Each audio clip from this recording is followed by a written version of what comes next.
So yun na nga guys, sa tapatan sa Central lang ating matutunghayan sa pagitan ng Shinshu Brave Warriors at Yokohama B Corsairs. Home court ng B Cors ang laban pero sa ibang venue nga sila maglalaro at tinawag nila itong Buntai Series at ginanapang game sa Yokohama Cultural Gymnasium. Isang Filipino pero considered as local in Matthew Aquino ang makakatapat ni Kai Sotto para sa Shinshu. Same starting 5 para sa B Cors at panalo si Kai sa jump ball. 200 slam dunk agad para kay Kai sa pick and roll play nila ni Kawamura.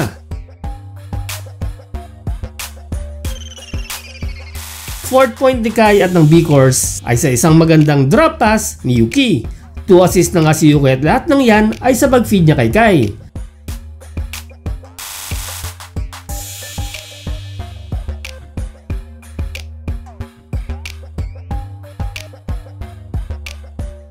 First foul ni Kai is on the 7-12 mark. Target ng mga nakakalaban nilang maagang ma-foul trouble si Kai para mawala ang presensya nito sa shaded area.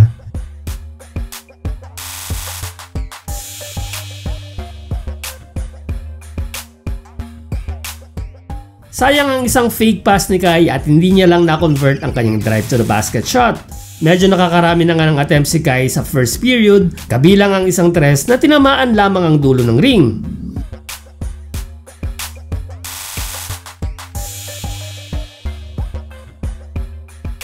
Upo muna si Kai Sotto on the 4:38 mark at kita natin ang pagod mula sa ating kababayan na mayroon ng 4 points and 5 rebounds so far. Ibinalik si Kai Sotto ni Coach Ayuki with 5:58 left in the second quarter.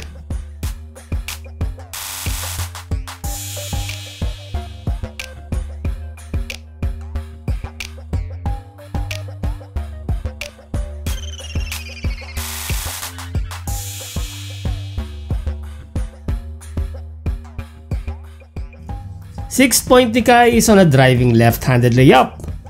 Bagsak si Kai Sotto sa isang rebound play pero agad namang nakatayo at nakabalik ito sa depensa. Nagkapos guys ang first half sa pagkuha ni Kai ng kanyang ika-6 na rebound at 10 ang kailangang habulin ng B Cors, 41-31. Second half at unang mga puntos ng B Cors ay sa 2 free throws ni Kai pagkatapos siyang ma-foul in the act of shooting.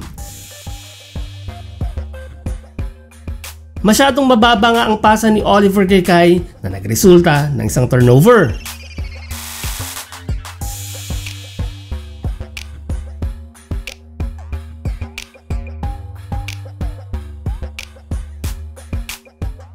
Power play ni Kai ay nagresulta ng basket para sa kanyang ika-10 puntos.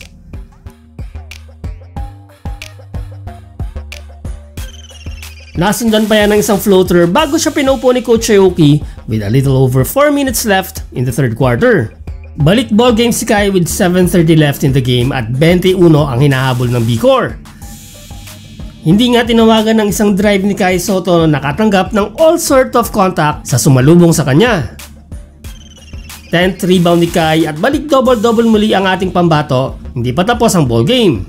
Takang-taka nga si Kai at nakakuha niya ang kanyang ikalawang foul pagkatapos ng isang block shot.